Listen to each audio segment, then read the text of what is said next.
น้อมจุงมีแด่พาติตะทาไหลรัตนะผ่านแผ่วพระแก้วเจ้าทั้งสามภาคการด้วยความเคารพนอบนบปุจจาขอย่อมือ10 นิ้วไหว้สาปาลมีธรรมครูบาอาจารย์พระมหาเถรานุเถระพระเถระพระเจ้าพระสงฆ์ทุกรูปทุกตนด้วยความเคารพนอบนบปุจจา ขอความสุขความสัสดีจงมีแก่ศรัทธาญาติโยมท่านสาธุชนนักศีลนักบุญทุกท่านมาปะกันละเนอมาปะกันแล้วกับช่วงเวลารายการมรดกธรรมล้านนาดำเนินรายการโดยกระผมอาตมภาพพระครูสังฆลักษณ์ธนอัตรัตนสิริเจ้าอาวาสวัดหริการามสันมณะตำบลต้นทงอำเภอเมืองจังหวัดลำพูนได้น้อมนำเอารายการมาปะมาพบกับศรัทธาญาติโยมท่านสาธุชนนักศีลนักบุญทุกท่านกันเป็นประจำทุกวันพุธเวลา3:30ถึง5:00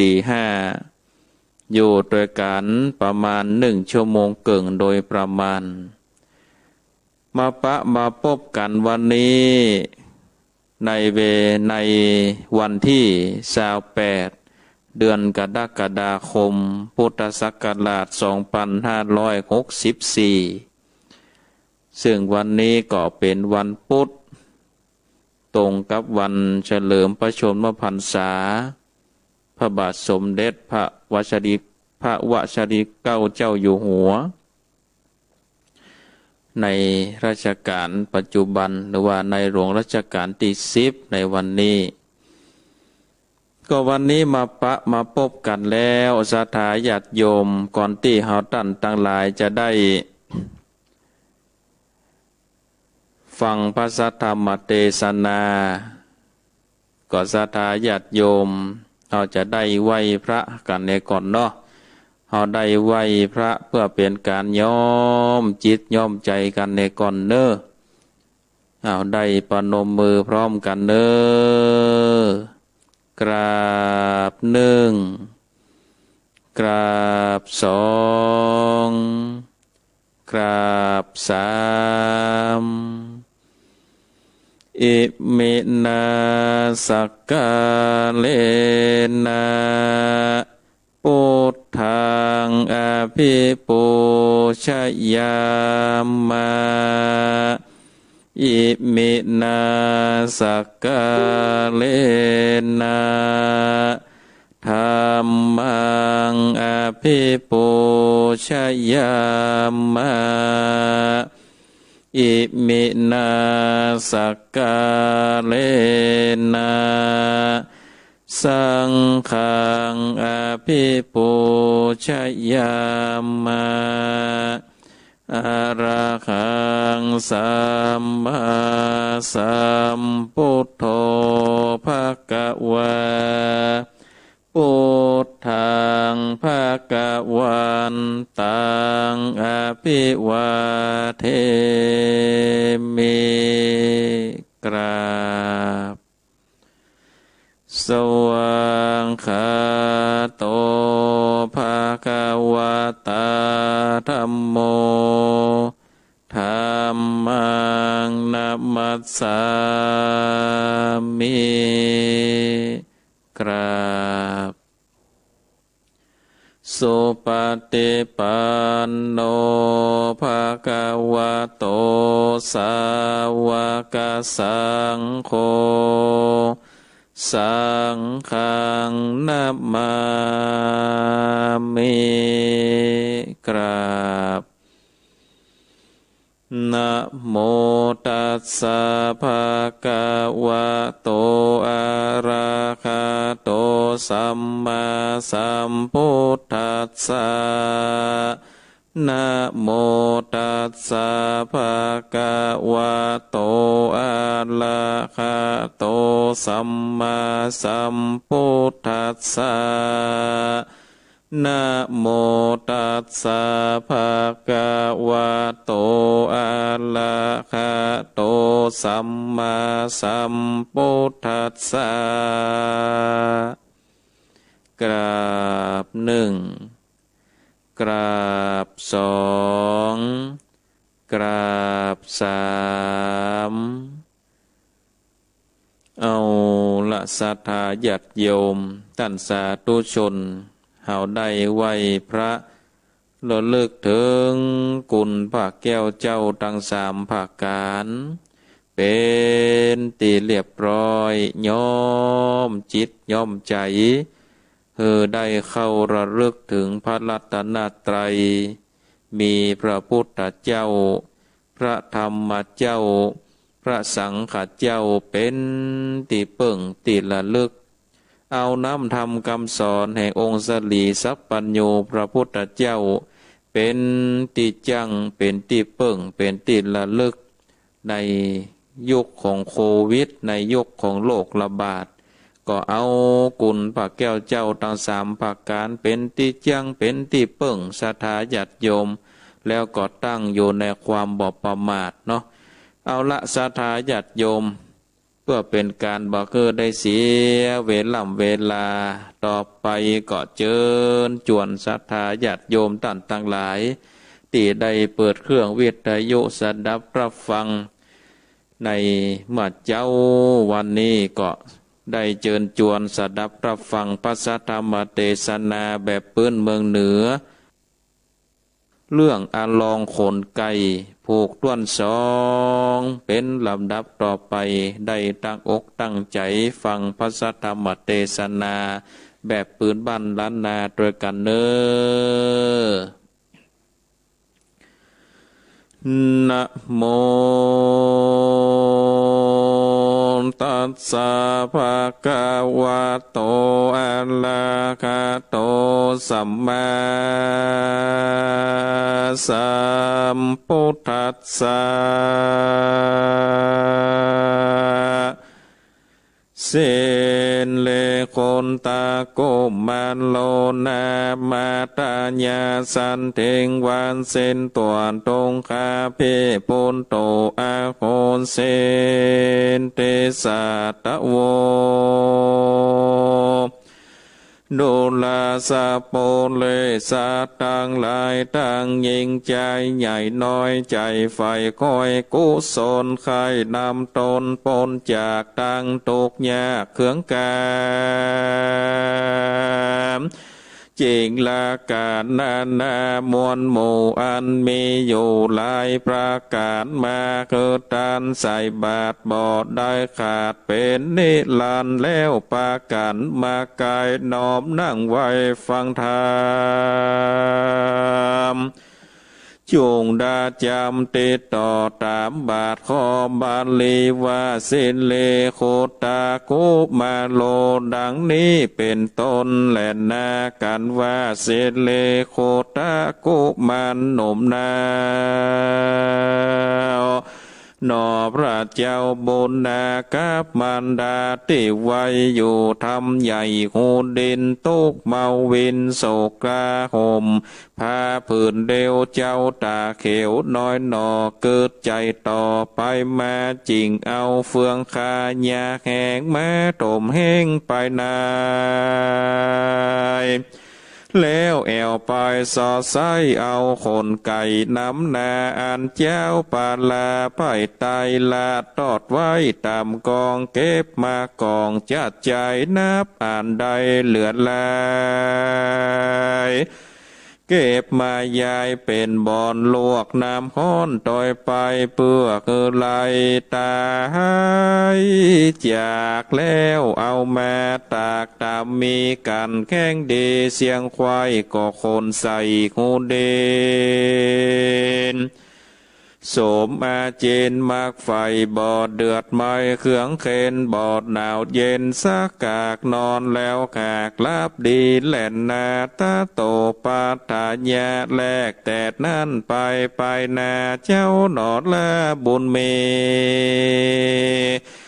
กับสายสาลีแม่ไทยก็แอวสอดไซ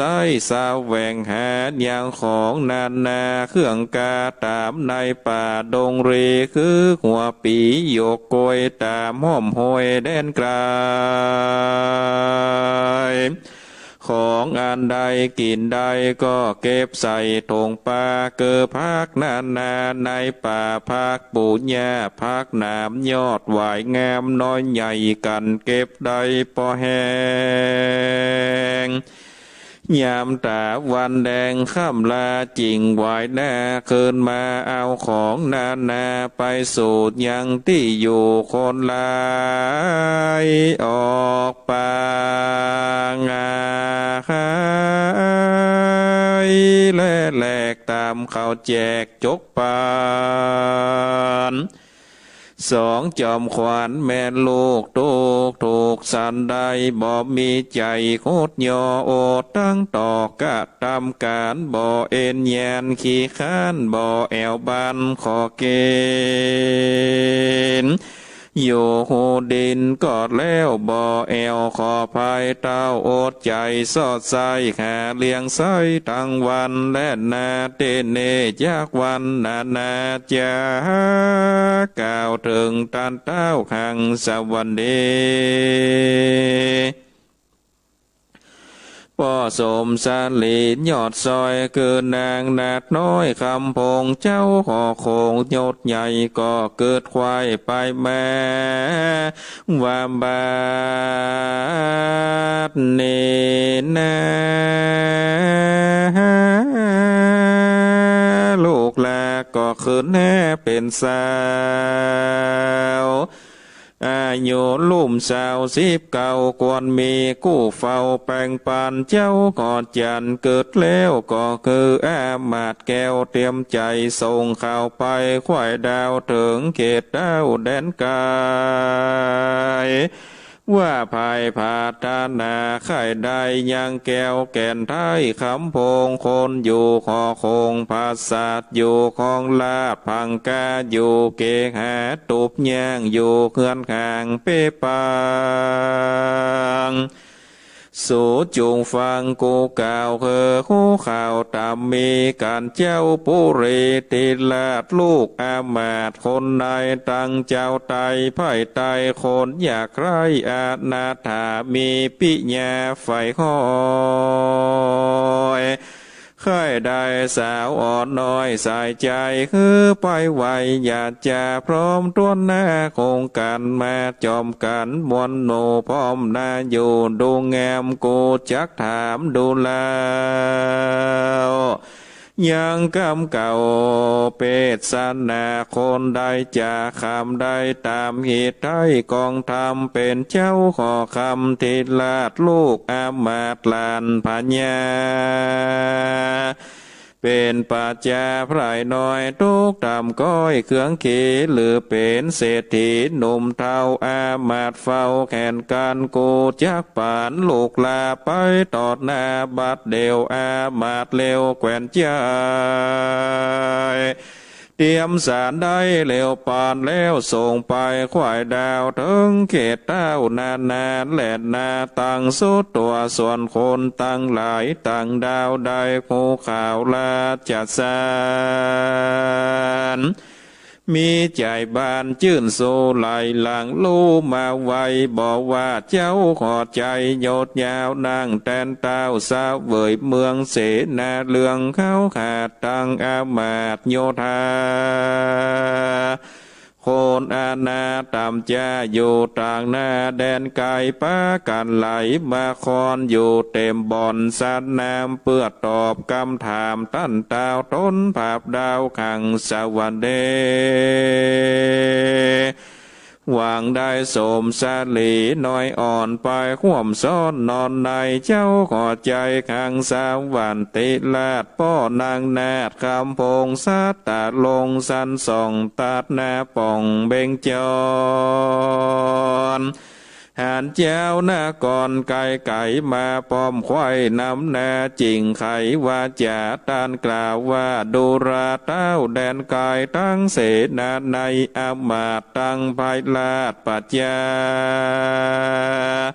เฮาขอจากคือหูจุงดักอยู่ดาฟังคนใดยังขามได้ตามเฮาไทยไข่กำเขาจักนำลูกน้อยแงมจืนจ้อยคำโพงแม้วางโป่งต่อหน้าบ่ได้จ้าบัดเดียวกันจาเล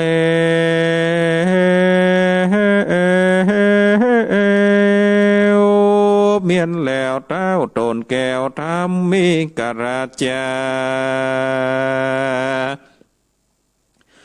ก็ใครจะดานกล่าวต่างหลอดดาวแดนไกลว่าคนผู้ใดฉลาดมีเงิน1 บาทเป็นตื่นได้กำไรคืน100บ่คือถอยบางตา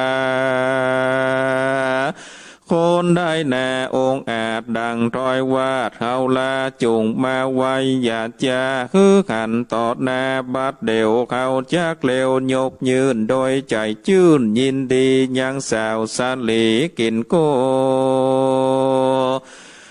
เป็นกู้เตรียมเข่งบัดนี้แหลดนาเตจะนาอันว่าตั้งคนตั้งหลายอันหมื่นนาบอดจื่นเจยบาดย้อนใจบานจ้องคอยยังสาวอดน้อยคำพงฟังเจ้าขอโขงโอกาสเหือดย้อยหยาดลำลายต่างคนใครก่าวทอย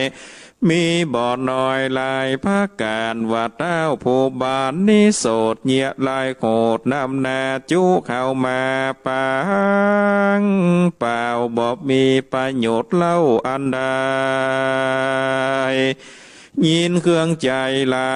ยหลากเขานีขากเสียสมดังโตขมใหญ่กว้างบอดย่างอังไข่จะถามปัญหาแง่วใบไผ่จากเงียได้ตามกามตื่นบอดนำ1 บาทก้าบอกคือขาดสูญหายคือกำลายลายบอดน้อยนับอาจลอยเป็นตาคนได้จะจักอาจตามเต้าที่ราชจะทำ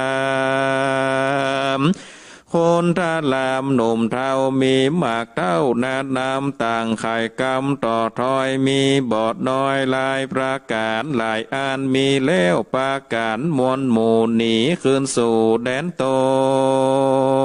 นอันทาในกาละนั้นเล่าใจหนุ่มเนาเสเลโคตากุมารหนอโปติญาณยอดซอยได้ยินถ้อยข่าวจาว่าพระญาธรรมิกาลาเจ้าภาษาขอคำได้ไข่กำบอกกล่าวไปขวายดาวแดนไกล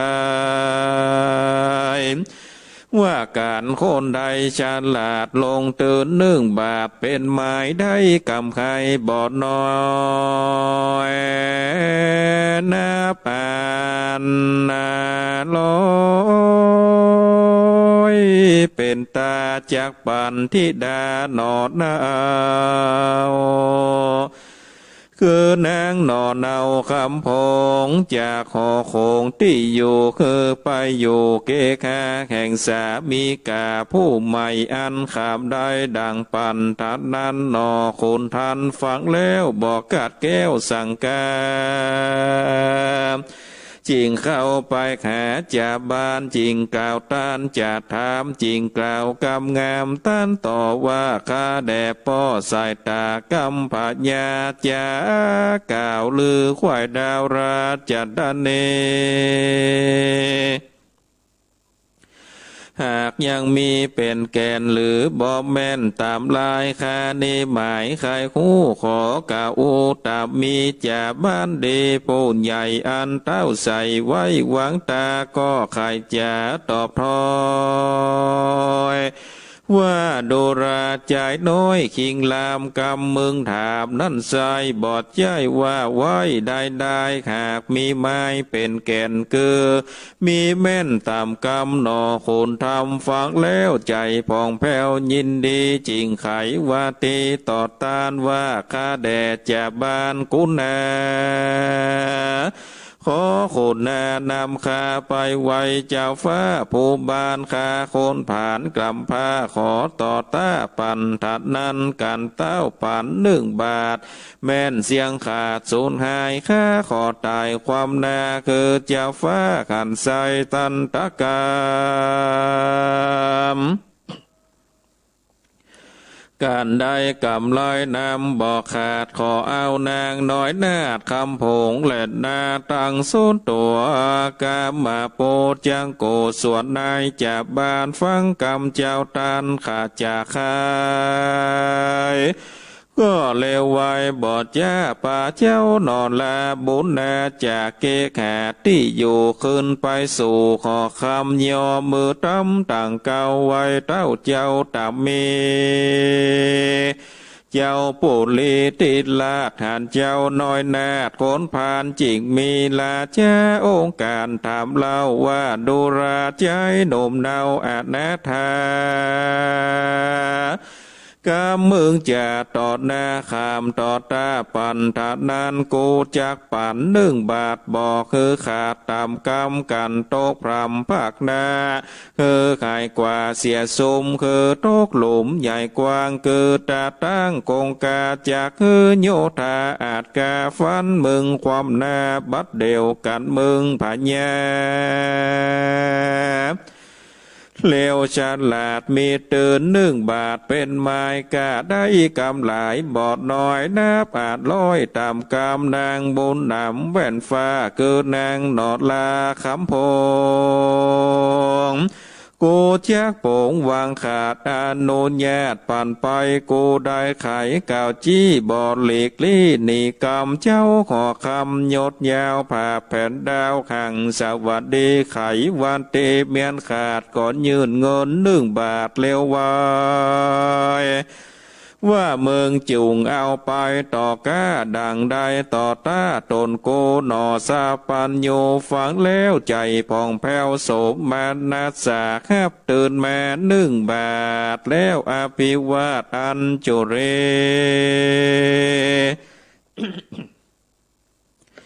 เล่ปอกหนีคืนสูตรยังที่อยู่แดนตนและนาโซ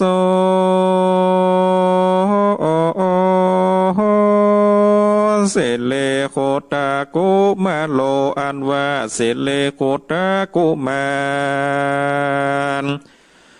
น้อยนาดมีเงิน1 บาทนายตนก็เล่ลนซอนใสคือแม่ไก่ตัวดำมอก2 มือกำควายจอดมันห้องตอดขาข้างนำมาข้างเลี้ยงไว้3 วันควายดิเลไก่ดำดีตัวใหม่ก็ออกไข่ตั้งวันสืบติดกันจันใจ15 วันควายเป็นหมายได้ไข่หลายนักแกคือตัวแม่มันงามบ่เมินน้ำแต่ใสมีไก่น้อยใหญ่10 ปลายโตนคำใจบุญใหญ่ก็เลี้ยงไว้จุดตัวย้อนเจ้ากัวบาปกาบ่เอาค่าแก่งกินเต้าเมาวินเลี้ยงไก่เข้าปากไม้หาโลมตั้งเครื่องครัวผักป่าดอกโกกาเก็ดลายนำมาขายเลี้ยงไก่บอกหอนใดเอ็นยานโอดกะตำการข้ามเจ้าครับตำเข้าเอาเปลี่ยนโอดกะตำเปลี่ยนจ้าใจไก่น้อยใหญ่น้ำนาเกิดมีมาบอกขาดบอกมีพันญาติเบียนคุยคุ้งแล้วหนีเข้าป่าบอกไหวนามาปานบอกปอนนานแต่สายนาผ่านได้ปีปลายมีไก่หลายบอดน้อย2 3 ร้อยยังไปกันว่าขายตัวบาทบ่หอนขาดเสียเตือน กามไหลคืนบ่อน้อยนาผ่านร้อยดิลีหนอมุนีบุญใหญ่ก็นำไก่ล่วงลายลีผ่านผายไว้ว่องเข้าสู่ห้องเวียงใจแล้วคืนไปน้อมไว้ซึ่งดาวไทยขอคำไขยังกรรมบอกเล่าตั้งแต่ก้าวเดิมมาส่วนปัญญาธรรมีการลาดฟังเจ้าน้อยนาจากขายยินสงสัยบอดแล้วจริงคืออามาดแก้วต่างตามรีบไกลกาไปพอไปคือแจ้งต่อขันใสขุนเตรียมใจยศใหญ่ก็ไปนับไก่ตามกำไก่มีนำลายหลากตามเจ้าขาใครปันเจ้าขอจันยศใหญ่มีใจไฟจมบานวาดใจคนผ่านน้อยนาจบฉลาดเหลือลายหูอาบายแจงจอดกว่าโลกดาวยอดปานลากว่าลูกพระยามวลหมู่อันตั้งอยู่เมืองไก่กวนเลี้ยวไวหยาดแจ้คือนางนอดลาคำพงเจ้าห่อคงเกิดแล้วก็เรียกเจ้าหนอแก้วบุญภายวันดูราใจเคยน้อยนาดพญาอาจเลี้ยวไวกรรมกูไขว่าไว้กูบ่ได้ลืมลงจากปั่นคำพงลูกลางามเงินฟ้าวันไวแก่มึงไปแต่สายดังว่าไว้ดิเลกูบ่หนีบิดเบี่ยงบ่เลีกเลี่ยงปั่นท่านนั้นเตาว่าวันนี้ใสเป็นวันใหม่วันเสียผัวกับเมียมักล้างบ่อยู่สร้างจอมกันเฮาจากป่านวันนี้ก็ผิดตีดิลีถึงยามดีวันโภกาและถูกเติงมาเข้าจากอุตสาพิเศษอันดิเลกมงคลยกยังตนลูกดาวแก่เจ้านำไปเจ้าจงไว้คืนสู่ยังที่อยู่เกแขถึงวันมาพวกเจ้าจงรีบเข้ามาปั่นเข้าจากปั่นเสื้อผ้าตั้งเครื่องแง่อลังการของเจียงคานก้าใหญ่คือสูบใส่กาญาของเดิมมานั่นใส่คือละไว้ไก่ตาอย่าเอามาสูบใส่คือแสบไม่เจ็บคันหนอโคนทันหนุ่มเนาฟังเต้าเจ้าปุเรปีติมีลา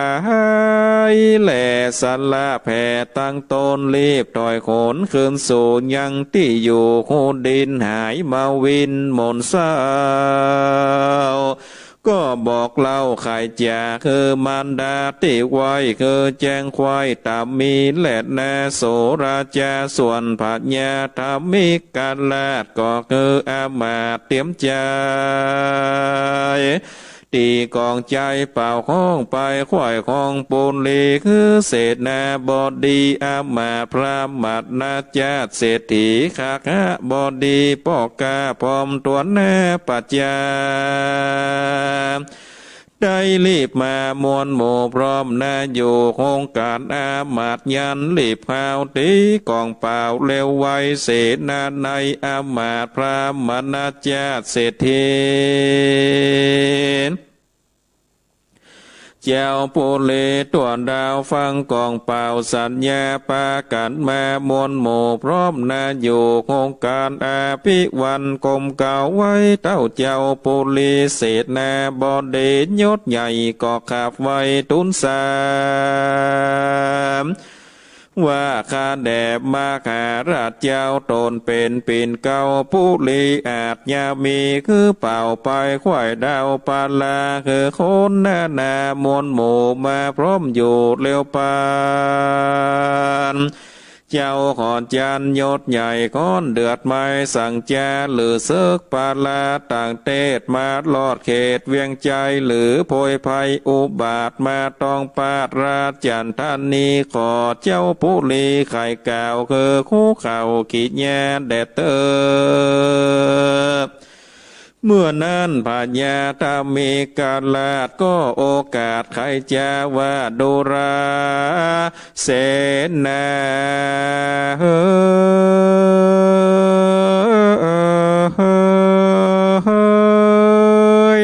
หนุ่มเท่าตั้งอามาตย์9 คนนายตั้งไพ่ไตมวลหมู่จงพรามผู้อาการเขาปฏิญญาณว่าวายโส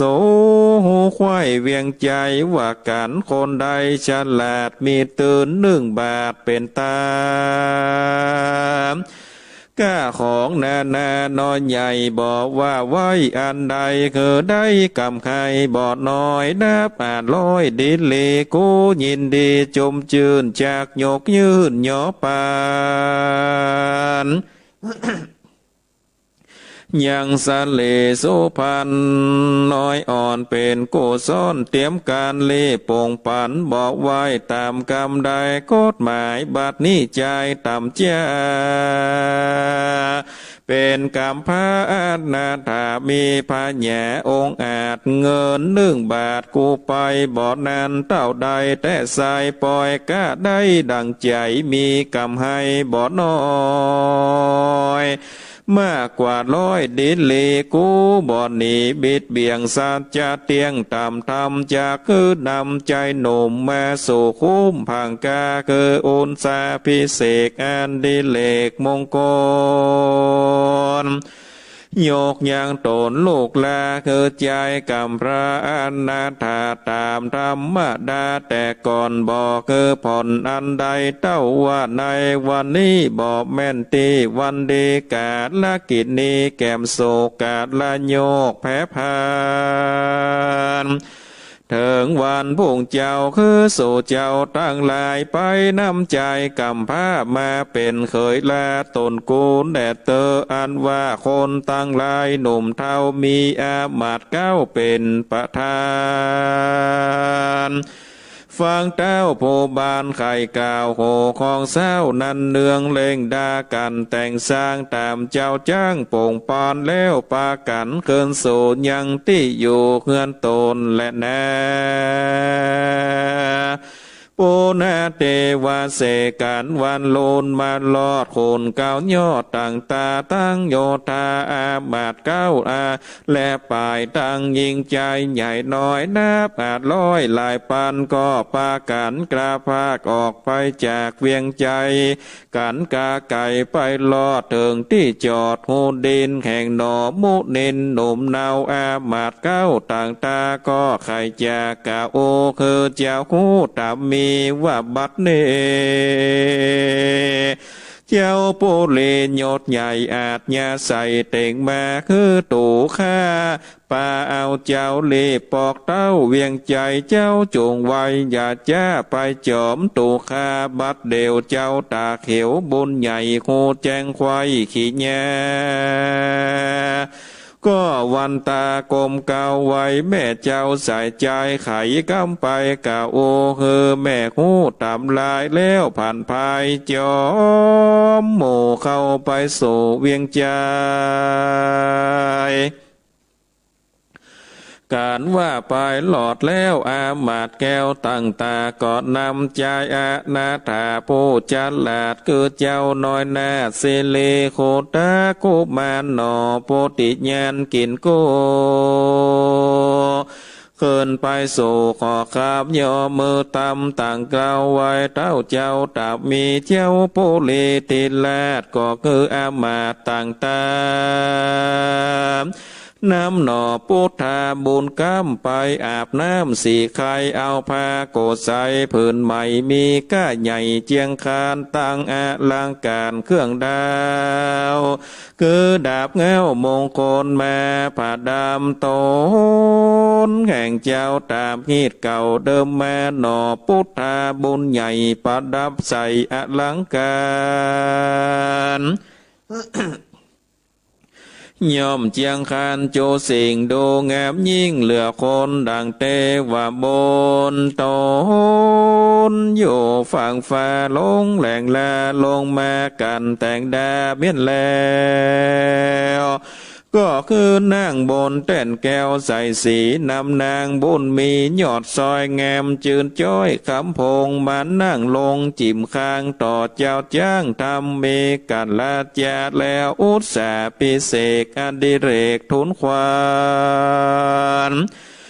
ยกสองโสพันตั้งกูได้ควมอยู่ขอในก็มีการแหลดนาตาทะนันตัดลังลำดับนั้นผาญาธรรมเมการลาดกับนางนาเทวีก็ปานปอนเดใจโจกตามคนโลกโบราณว่าคือสองเจียงคานเป็ดน้องห่วมอยู่คองเลี้ยงหมอนอย่าอาวรโศกไม่อย่าเมื่อยใครหนาวในโลกาภัยพันแยดอย่ามาปาดอินทรีสวัสดีจมจืนอยู่ละลื่นวันคืนอายุยืนเตียงเตาร้อยสาวขวบเขาเป็นตาคือมีเตจายดแยวลือควายดาวปัทถาวีคือเจ้าปุลีน้อยใหญ่มาขับไว้สมปานเศษนาหารอามาพระมัดนาจาเศรษฐีเจ้าปุลีน้อยใหญ่สุกบานควายเวียงใจทัดนั่นไปแถบเล่า6 ปีเก้าเคยเมืองข่าวยืนเครื่องบ่ผ่อนเสียได้นางน้อยอ่อนคำพงเทวันดาลงอยู่ไกลยังเพียบบอดใดดิเลเขายินดีเขาบอดยินดีสักหยาดกัวอำนาจราชาปิตาจิงปากัดแม่ตือไฟมัดมือซ้ายและขวาบอดได้จ่าต่อหน้าเต้าแจ้งดาในใจ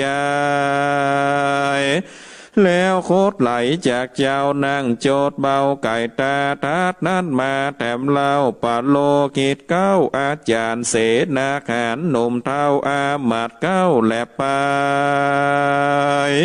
เสนาลายปอก้าปอมตวนนาปัญจาต่างโคตรมาตีกายนบน้อมไว้ปั่นปอนแหลดนาปูนาเทวเสกันวันลุนลุงเจ้าอามาดเก้าแลนเศษแน่นอพระเจ้าบุญมีก็เสวยโปจันนาดีลายสิ่งลัดสะยิ่งไหลพระการกับนางนงคานยศใหญ่การเมียนควายบวนละมวนกาดละกวนมันลอดตนเจ้ายอดบุญนำก็ไข่กำบอกเล่าแก่นางดอดเนาใส่ตาว่าปีนี้นากันอยากตกลำบากถาดนัดใจที่อยู่ไก่ลำหมอกคือปลายนอกปาลาละมันดาแม่ไว้ในทำใหญ่กูดินปีอาจินกึดลอดถึงแม่ยอดกุนนาพี่ขอปาเอาน้องไปสู่คลองแดนไก่คือนางไปสั้นพอได้แจ้งต่อสายตานางโสภาหนอนาได้ยินเจ้าจากใครก็เลวไว้ตอบถอยว่าข้ามอนน้อยยิ่งนางบอดละวางปีเจ้าขอได้ไต่เต่าโดยไปคนทางไก่หรือไก่น้องคำได้ดิเลนางตาสีน้อยหน้าตั้งอามาต่างตามตั้งโยธาอาจกาเฮาบ่อทาปาไปพ้องมีใจจื่นยาวพ้องโคดเข้าเครื่องกาสองป้าลาปิดน้องก้อยเตียวตองภายพันบ่อปอวันเตียงลอดเถิงที่จอดดังไม้สองยิงใจปิดน้องโอแมนจ้องกำการก็ภายพันไปไว้เสิ่งเต้าไทยปิตาตั้งมารดาแม่เจ้าคือคูเก้าตามมีเจ้าปุเรติลาดกับนางนาจญาก็โป่งวางก็วางลงโป่งขาดอนุญาตโจประกาศเอาเครื่องเจียงคานหลายสิ่งของกายยิงหลายอันยกยื่นปั่นสองเจ้า เพื่อป่านแม่เท่าจะลาสองบุญนายศใหญ่ก็น้อมไว้อันโจลีแล้วลาหนีคืนสู่ยังที่อยู่ขอนายเอาขัวใบแผ่นผ้าตังเครื่องแง่ลังการโปจานาหารกินใจใส่ธงใหญ่บัดเดวแล้วรีบเร็วกาภาคลงไปจากพังกาทางสองขาปิดน้องออกจากห้องเวียงใจก้อยเตียวไปจะใจตาหวานใกล้ลงแรงสองลมแปงปิดน้องก็ไปหลอดห้องดังไม้แหลดนาเนที่ตังขีญาสางวานนาวิเศษยาของเขตละอองคนไก่ผูกตวนซองปังเจ้าปองปาดน้องไปสู่ห้องคูเดนจากอยู่กินที่เก่าหรือปอกเต้าคืนมากันสัทธาจูผู้ไข่ยังหูยาวไปจูงเร็วไวพร้อมนาตั้งขันหาดาฟังแดดเตอก็บางกลมสมเลดซาเดเฮเอาละสัทธาญาติโยมท่านสาธุชนนักศีลนักบุญทุกท่านการได้เทศนาธรรมลองขนไก่ผูกต้วนสองก็ปาลิปุณนังจบลงไปเป็นที่เรียบร้อยต่อไปก็จะได้สรุปเนื้อหาใจความสำคัญกับศรัทธาญาติโยมท่านสาธุชนนักศีลนักบุญทุกท่านได้สดับรับฟังกันแถมครั้งหนึ่งอันว่าทำละอองขนไก่ผูกต้วนสองนี้ศรัทธาญาติโยมกันว่าเจ้ากุมารกันว่าเจ้าสิริคุตตะกุมารพร้อมด้วยแม่พร้อมด้วยมารดาก็ได้ไปอยู่ในป่าในดงก็ไปขุดเอายังขุมเนาะหรือว่าหูเพื่อเป็นถ้ำปอที่จะสามารถเข้าไปได้เข้าไปอยู่ได้โอ้ศรัทธาญาติโยมนอนอยู่ในดินอันนี้ถึงว่ากินนอนกลางดินกินกลางหญ้าแล้วก็เอาเฟืองแห้งหญ้าแห้งเอามาลบอยู่ภายในมีผ้าห่มอยู่ผืนเดียวห่มโดยกันถึงสองแม่ลูกกันว่าอยู่ไปเจ้าสิริคุตตะกุมารนี่ก็เกิดใจว่าโอ้ตีนอนนี่มันก็แข็งมันก็บ่อบบ่อุ่นตอนใดจะเงียจะใดดี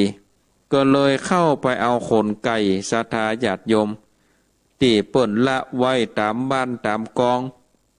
ที่เปิ่นเอาขว้างไว้ตามหนตาหนตางก็เก็บเอามาแล้วมาลวกน้ำห้อนแล้วไปตากไว้ฆ่าเยื่อฆ่าให้ฮือตายบอกคือมันได้มาครบเอามาห้องนอนศรัทธาญาติโยม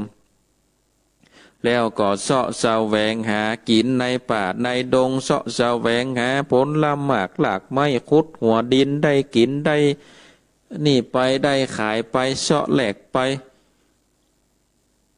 เอาผลละหมากหลากไม้ในป่าในดงมาเสาะแหลกเข้ามาเสาะแหลกของแหลกไปตามบ้านตามเมืองศรัทธาญาติโยมหลังจากนั้นนี่พญาธรรมิกราชาซึ่งเป็นเจ้าเมืองหังสวัสดีนี่ต่อมานี่ก็มีลูกอยู่7 คน6 คนนั่นแต่งงานไปแล้วเหลือคนที่7ก็คือนางคำผงว่าเดียวนี้อายุได้19 ปีแล้ว19 ปีก็สมควรที่จะได้มีกู่มีกิมก็เลยเสนาอามาตย์ได้ไปเป่าปัจจาคนตั้งหลายตีไข่ได้นางคำผงเป็นภริยาก็มาเนอตีก้องห้องเป่าไปบอกว่าจะเป็นเจ้าฟ้ามหากษัตริย์เป็นตุกกตะคนเข็นใจโอ้ศรัทธาญาติโยมมากันเต็ม มากันเต็มบ้านเต็มเมืองเต็มกลางควงสนามเพื่อที่จะมาขอเอานางคำผงเจ้าพญาธรรมิกราชก็เลยบอกว่าอันที่ห้องมานี่นะบัดแจ้ห้องมาเอาบัดใดข้านี่มีคำถามได้ถามหรือว่ามีโจทย์เนาะมีโจทย์เพื่อไปปฏิบัติกันว่าคนใดปฏิบัติได้เนี่ยข้าก็จะยกนางคำผงเฮือเลยและโจทย์มันเป็นจะได้โจทย์มันบอกว่ามีสตังค์อยู่1 บาทไปเนี่ยได้ก็ได้คือมีกำไฮมาเป็น100โอ้คนตั้งหลายก็ว่าโอ้มานี่เสียเวลาจุค่าแต่จุค่าว่ามาเสียเวลาลูนี่ไผจะเนี่ยได้มีสตังค์บาทเดียวเอาไปแป่งตรืนเอาไปก้าเอาไปขายได้กำไฮ100โอ้เนี่ยบัดได้เนี่ยบัดได้โอ้คนตั้งหลายก็เกียดแต่ศรัทธาหาว่าพญาจุมาก็เลยพากันหนีไปหมดบ่มีไผสามารถจะเนี่ยได้กรรมอันนั้นก็เข้าหูของอันสิริคุตตะกุมารอยู่ในป่าอยู่ในเมืองนี่เข้ามาในบ้านในเมืองก็ได้ยินกำเปิ่นเป่าประกาศก็เลยไปถามนายจ่าบ้านว่าป่อแกบ้านเฮ้ยข้าได้ยินว่าป่อพญาว่าแต่กะที่ว่ามีเงิน1 บาทนี่เอาไปก้าเอาไปแป่งตืนเฮือมันได้กำไฮ100แล้วจะยกลูกสาวเฮือโอ้ก็แต่หน้ากา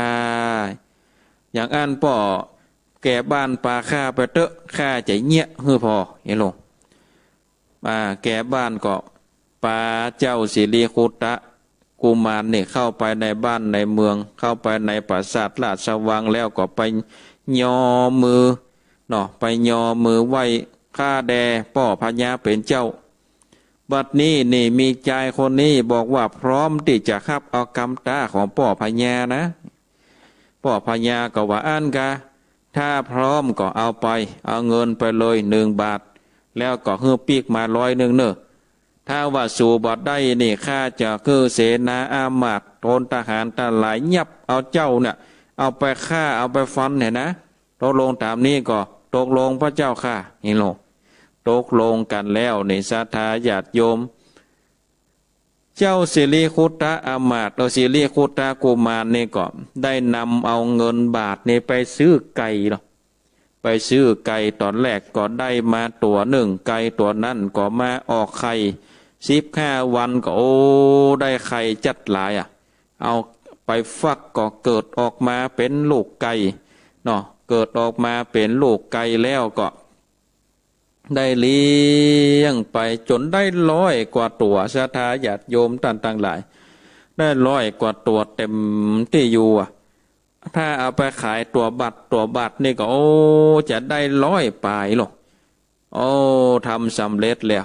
ก็เลยเอากรรมนี่ไปเฝ้าป่อพญาว่าบัดเดียวนี่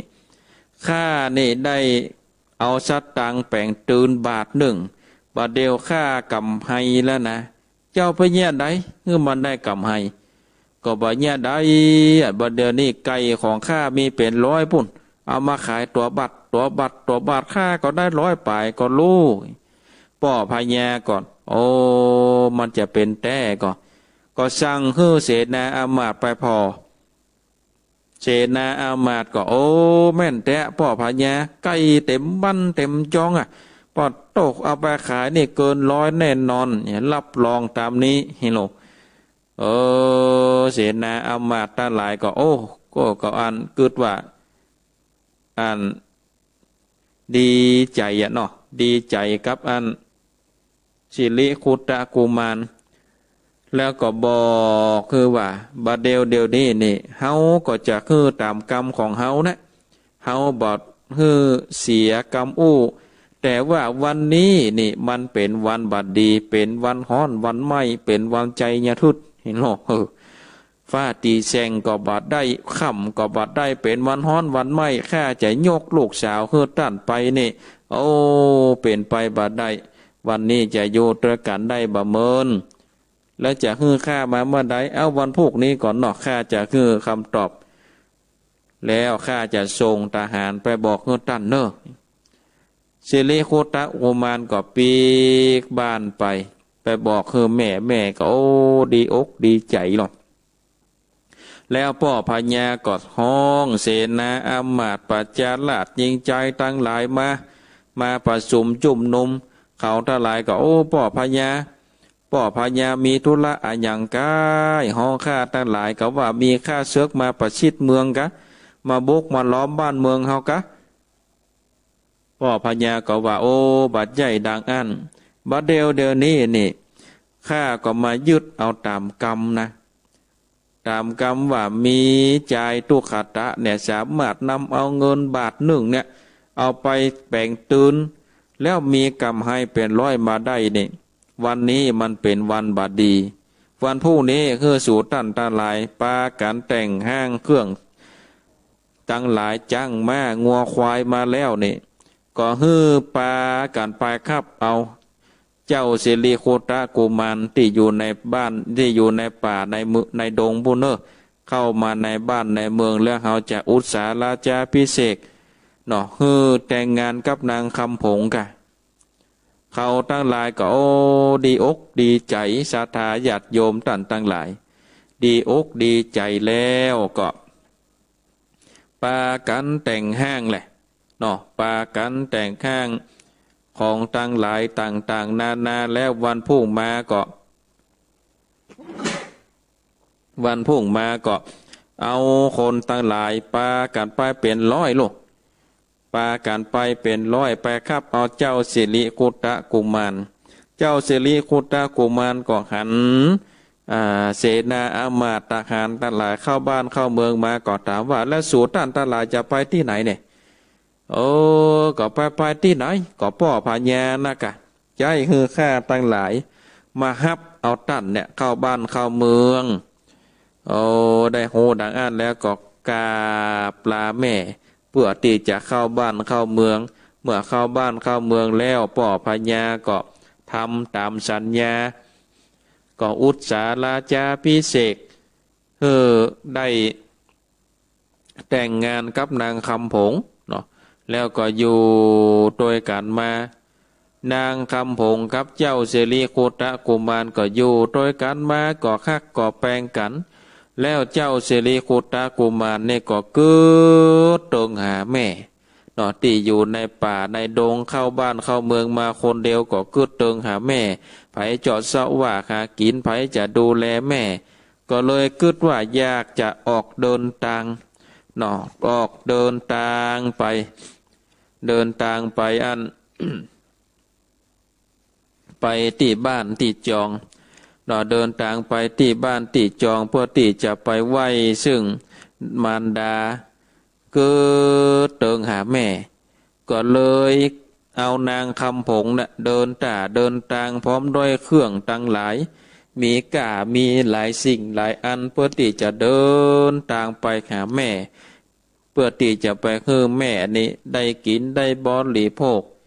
หลังจากนั้นเขาทั้งสองคนก็ลาคืนไปสู่ยังที่อยู่ป่าอยู่ดงที่ของอันแม่ที่ของมันดาทำผูกนี้ก็จบลงแต่อีเนาะนางจะปิกคืนมา สิริคุตะกุมารกับนางคำผงจะปิกคืนมาอยู่กับบ้านกับเมืองก็ว่าจะอยู่ในป่านี่ก็ศรัทธาญาติโยม ก็รอฟังเนาะรอฟังผูกต้นสามเนอะรอฟังผูกต้นสามพุทธนาศรัทธาญาติโยมตั้งหลายปัจจัยพุทธนี้เตื้อพุทธนาก่อนแล้วก็รายการมรดกธรรมกรรมเมืองนี้ศรัทธาญาติโยมตั้งหลายจะได้มาปะกันแถมกรรมก็บัดเดี๋ยวนี้ก็ได้รับมอบหมายจากท่านอาจารย์พระครูอภิวัฒนวิกรมท่านอาจารย์บรรยงอภิวัฒโนได้มอบหมายให้อาตมาภาพได้นำเอาพระสัทธรรมเทศนาในช่วง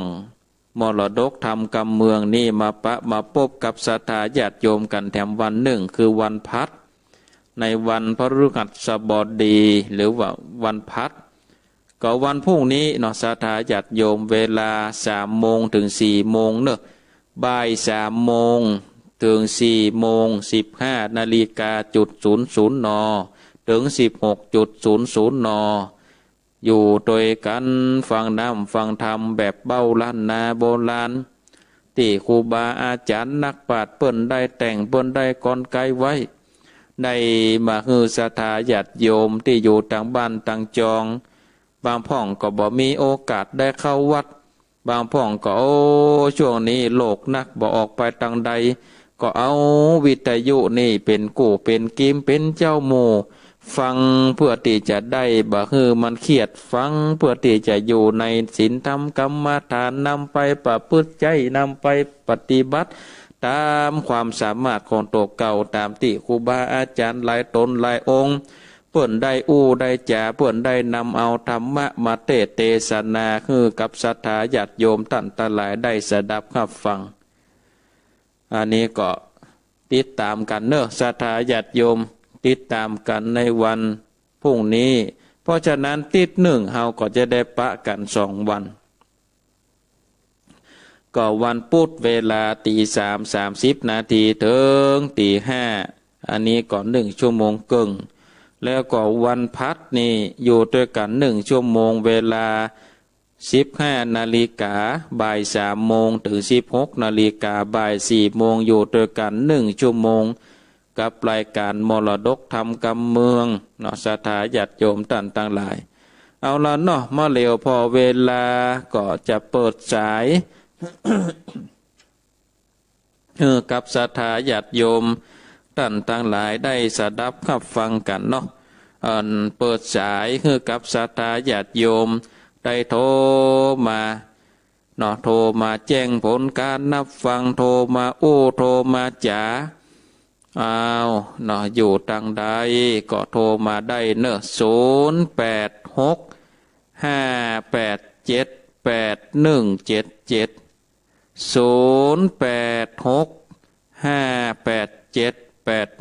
0865878177เจริญปอนไว้สาเจ้าท่านพระครูเจ้าแม่จันทิพย์ว้าวโหดีใจก็ตอนท่านพระครูจำได้ชัดเจนดีเนาะแม่เนาะ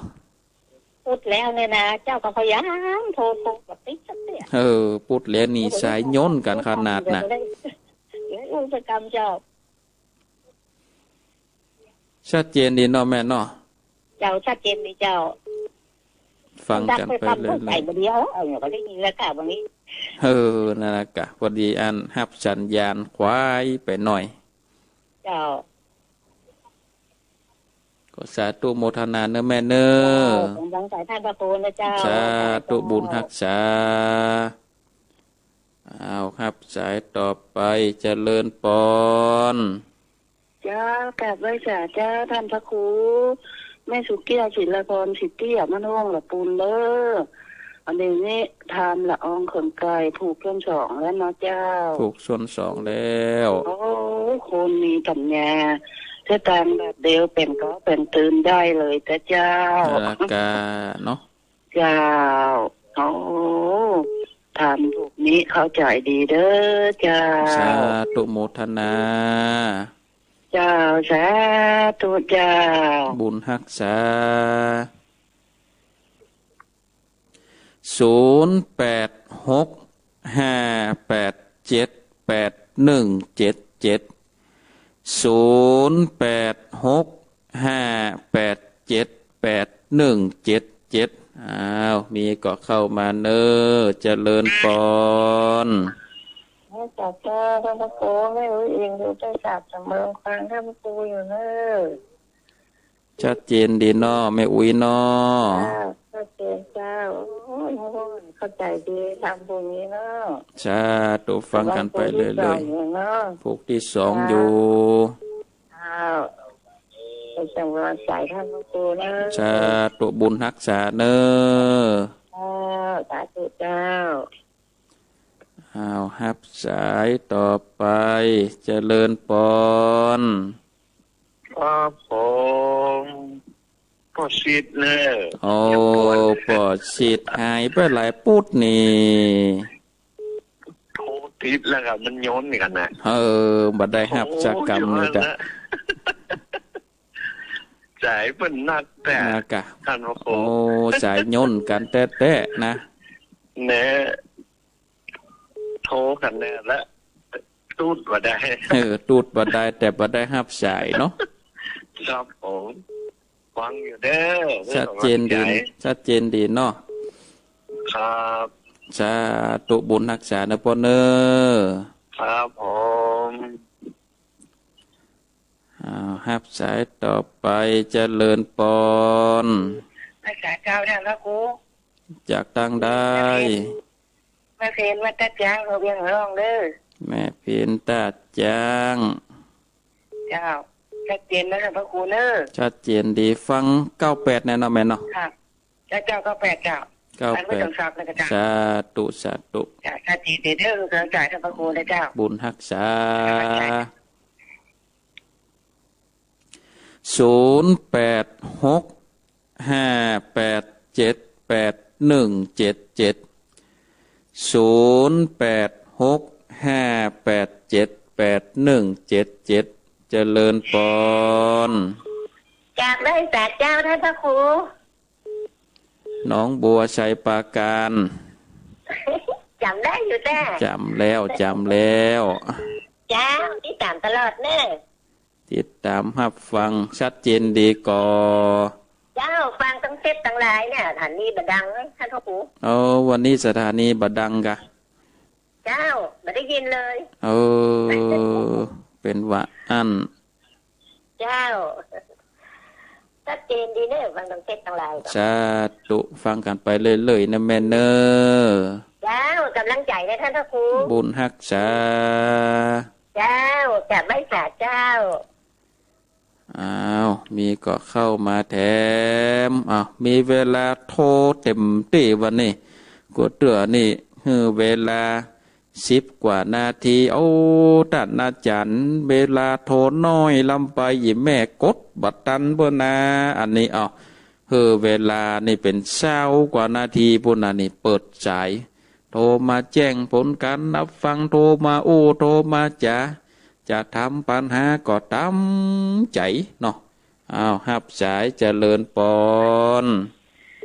ไม่ใช่ท่านพระครูครับ โทรจากทางได้ เดี๋ยวเป้าให้ว่า เวียงป่าเป้า อันนี้ฟังทางอินเทอร์เน็ตนี่เนาะ วิทยุครับ วิทยุก็ออกกะ ออกอ่ะ เป็นว่าวิทยุเวียงป่าเป้าก็ออกเหมือนกันนี่เนาะ ครับ ชัดเจนดีเนาะ ชัดเจนดี ชัดเจนดีฟังแต่เจ้าแล้วก็ อยู่สันคิดเล็กทั้งเนี่ยคำมึงฮะอยู่สันคิดเล็กเนี่ย อยู่สันขี้เล็กเวียงป่าเป้าเนาะ อย่างนั้นเนี่ย ฟังกันไปเรื่อยๆเนอบุญรักษาสาธุบุญรักษาเนอ ไว้สาครับ0865878177มีก็เข้ามาแถมกามเจริญปอน ไม่สาเจ้าฟังอยู่เนื้อเจ้า โทรจากทางใด โทรจากสันพระเจ้าแดงหอยยา สันพระเจ้าแดงก็หายประจัดมนนี่เนาะ แต่ก็ฟังสนลูกองค์เจ้าแต่ก็มันก็ไม่ได้โทรนะแต่ก็สายมันแน่นนะ เปลี่ยนตากันโทษนี่เนาะ เจ้า อยู่กับมานี่มันทุกอกทุกใจนะเจ้า มันจุ่มอกจุ่มใจเนาะ เจ้าทุกอกทุกใจ ฟังธรรมะฟังตนพระองค์ฟังตลอดมาเจ้า สาธุโมทนา เจ้าขอบคุณกำลังใจนะเจ้า สาธุบุญรักษาเนอ โทรมาจากบันทิเนาะเอาฮับสายเจริญปอนกราบไหว้สาเจ้าท่านพระครูฟังอยู่เนอะรู้จักตังใดเจ้าโฮมแม่ตาในอ๋อแม่ตาแม่ตาในเจ้าฟังธรรมะธรรมโมนี่เนาะเจ้าเนาะไปทางใดกับใดไปทางใดก็เป็นโลกเป็นภัยเอาธรรมะเป็นกู้ไปเนาะหนักแต่เนาะโอ้กลัวกันน่ากลัวแต่เนาะเจ้าเนาะกันอนากาหักษาสุขภาพเนอธรรมะธรรมโมนั่นบุญหักษาเนอสาธุโมทนาสาธุเจ้าอ้าวหับสายเจริญปอนข้าพเจ้าหลวงปู่ป่อบุญมีขอความรักเจ้าเลือสาธุชัดเจนดีเนาะชัดเจนครับชัดเจนดีฝนตกครับเอาอันนี้ตกน้อยเดียวบ่ป้อหลายตาใดว่านักบาลีเนี่ยเอาดีแล้วเย็นดีพอก็แปลชัดเจนที่ท่านได้เปรียบวันใจท่านเลยสาธุบุญหักษาไว้จ้าก็อาตมาภาพตื่นมาก็นั่นได้ยินเสียงฝนตกก็นึกว่าโอ้อินเทอร์เน็ตบัดเสถียรเหตุการณ์นี่นึกว่าเป็นอย่างตอนนั้นอดตกฝนก็ตกอินเทอร์เน็ตก็ขาดหายโอ้บ่ตกหลายบ่เก่าหรอกอินเทอร์เน็ตก็ปกติดีอ้าวฮับสายเจริญปอนโทรจากตังได้จากแม่วางเจ้าฟังเนอะเจ้าแม่วางเจ้าสาธุสาธุโมทนา086587177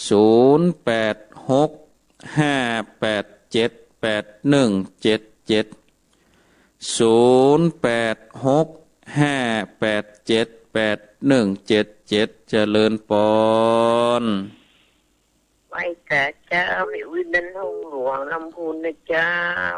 บ้านหงหลวงเจ้าผูกที่2แล้วเนาะใส่แจ๋วเลยเนอะใส่แจ๋วเลยเนาะแจ๋วตึงสัญญาณแจ๋วตึงเสียงเนาะเจ้าท่านพระครูโอ้ยเทศทำเสียงใส่ดินเลยฟังแต่เจ้าละก้าเจ้าฟังแต่เจ้าเลยเจ้ามาไหว้พระแต่เจ้าละเนาะเจ้ากำลังใจแทนพระครูนะเจ้าสาธุโมทนาเนอ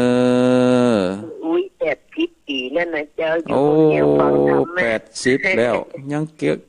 กดโทรศัพท์ว่องอยู่นี่เนาะเจ้าโทรคนเดียวอยู่คนเดียวหลอนอยู่ข้างบ้านเจ้าบุญรักษาเนอเนาะเอาธรรมะ100 ชาวบนเนอเจ้าแม่ได้100กับปีนั่นน่ะก็เอาหนักเหลือแม่ไปเลยเอา100 ชาวไปเลยแต่ขอเป็นอย่างนั้นนะเจ้าสาธุบุญรักษาเนออ้าวฮับสายเจริญปอนเจริญปอนติดแล้วนะเจริญปอนครั้งที่1เจริญปอนครั้งที่2เจริญปอนครั้งที่3อ้าวตัดสายอ้าวติดแล้วเจ้านมัสการเจ้าโตจากตังได้จากตุ้งปีแม่วางเจ้าตุ้งปีแม่วางตุ้ลุงยองพูดแบบวันใดแล้วตุ้ลุงยองนี่บัดแน่ใจในวันพูกกะฮะแต่ว่านักการโทรหาในรักที่เราท่านพระครูมาล่ำมาตัดเนาะจะเจอฟังก็เปลี่ยนกันไปเนาะตั้งแต่ไม่ได้ยินท่านพระครูเลยหลายฟังนะเจอหัวบัดจับเนาะก็เปลี่ยนกันไปครูบาอาจารย์หลายตนก็เปลี่ยนกันไปเนอะเจ้า นมัสการนะสาเจ้าธุโมทนาอันนี้ชัดเจนเลยเนาะสาธุสาธุเจ้าก็ครูบาอาจารย์ก็หลายตนก็แบ่งเบาเนาะแบ่งเบาภาระเนาะแบ่งเบาภาระหน้าที่ของท่านอาจารย์บรรยงจะให้เพิ่นออกถึงวันก็โอ้เพิ่นไปได้พักได้ผ่อนเนาะศรัทธาญาติโยมก็ครูบาอาจารย์หลายตนหลายองค์ก็เปลี่ยนตากันสลับกันตามความสามารถของครูบาอาจารย์แต่ละตนไปเนาะก็ฟังไปหับสายเจริญปอน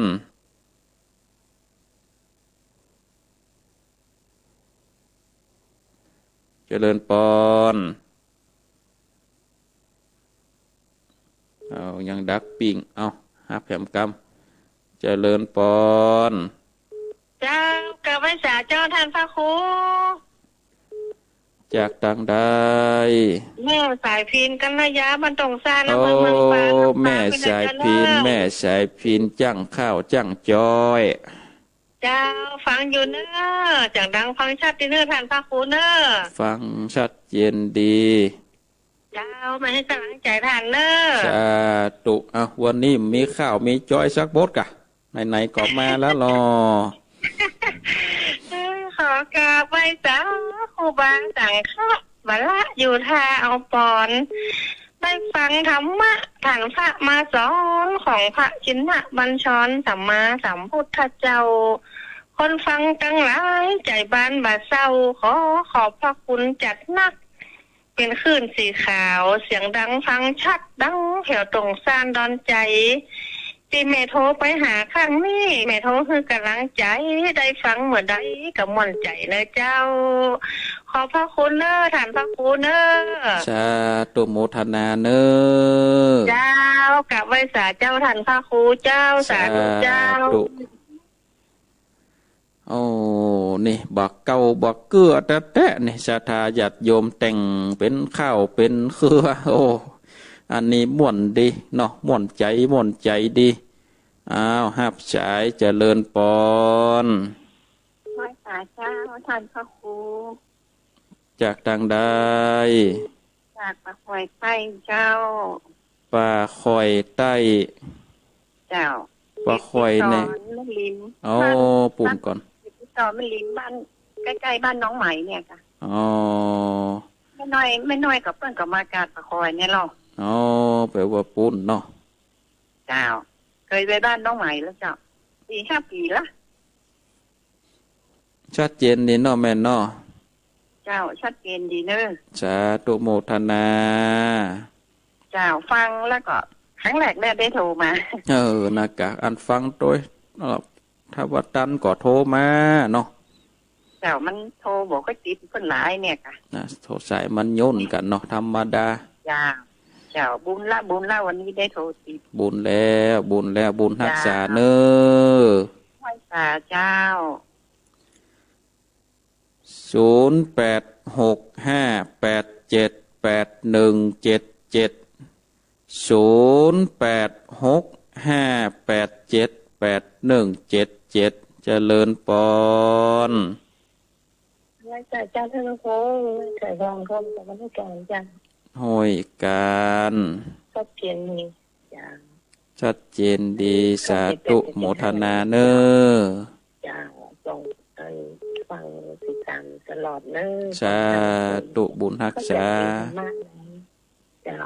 สาธุเจ้ากับไว้สาเจ้าหับสายเจริญปอน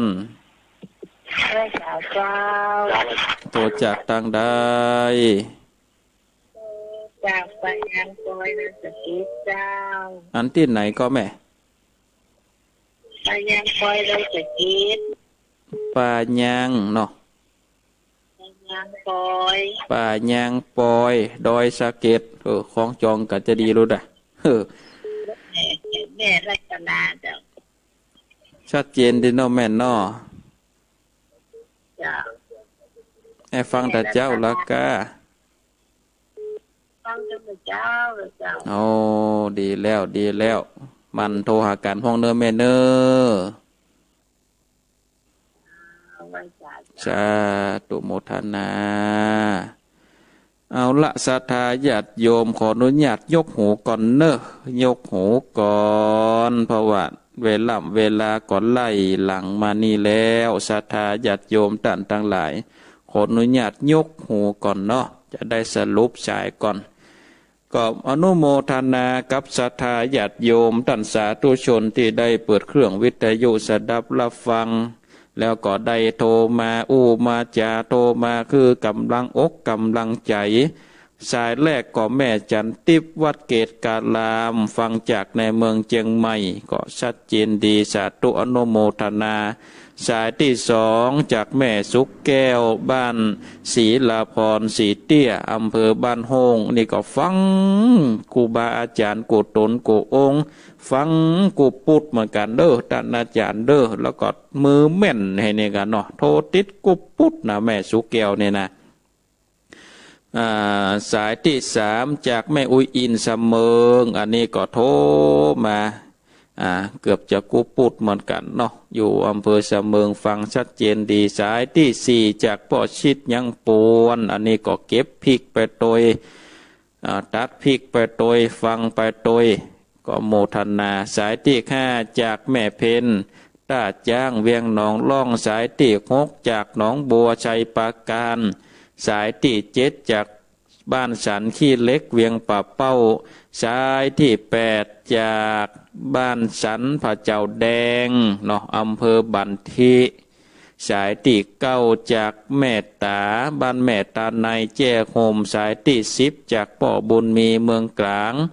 สายที่11จากอำเภอแม่วางสายที่12จากแม่อุ้ยบ้านโฮงหลวงอายุ80 ปีฟังท่านอาจารย์อยู่เนอก็ได้100 ชาวเนอแม่นเนอสายที่13จากบ้านตุ้งปีแม่วางสาย14จาก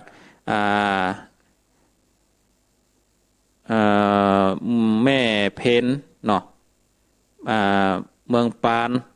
แม่จันมันแม่กันเนาะแม่สายพินแม่สายพินเมืองปานที่เป็นข้าวเป็นเครือสายที่